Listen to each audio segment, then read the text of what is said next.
तर विधानसभा निवडणुकीच्या तोंडावर सरकार पुढे नवं संकट उभं ठाकलं। राज्यातील सरकारी ठेकेदारांची मंगळवारी राज्यभर निदर्शनं करण्यात येणार आहेत। सरकारची जोरदार घोषणाबाजी, पण 40,000 कोटींची बिलं ही थकलेली आहे। सरकारकडे अर्थसंकल्पीय तरतूद नसेल तर नवी कंत्राट देऊ नका अशा प्रकारची भूमिका घेण्यात येते। तर मंगळवारच्या निदर्शनानंतर सरकारी कंत्राटदार पुढची दिशा सुद्धा ठरवणार आहेत। कोणत्या विभागाची किती रक्कम थकली आपण तेही पाहू।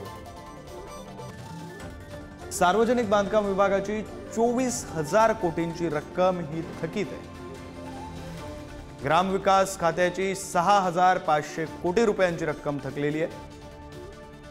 जनजीवन मिशनची 1,900 कोटी, जवळपास 2,000 कोटींची रक्कम थकीत आहे। मुख्यमंत्री ग्रामसडक योजनेची सुद्धा जवळपास तितकीच 1,876 कोटींची रक्कम ही थकलेली आहे। जलसंवर्धन विभागाची 978 कोटी, जवळपास 1,000 कोटींची रक्कम थकलेली आहे। स्थानिक स्वराज्य संस्थांची 956 कोटींची रक्कम थकलेली आहे।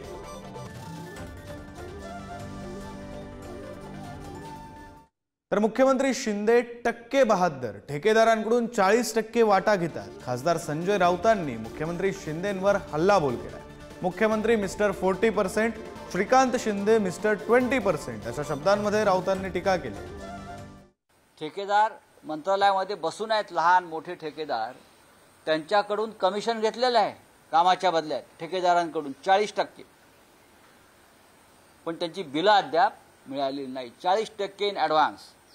हे जे सरकार आहे एकनाथ शिंदे यांचं, स्वतः मुख्यमंत्री मिस्टर 40% आहेत, त्यांचे चिरंजीव मिस्टर 20% आहेत बरं का, आणि खालचे इतर सगळे मिस्टर 10% आहेत। त्याच्यामुळे 60% जे आहेत हे ठेकेदारांकडून, कॉन्ट्रॅक्टर मंडळीकडून आधीच वसूल केले जातात, आणि या राज्यात काम करणारे सर्व ठेकेदार जे आहेत ते भिकेला आणि कंगाल झालेले।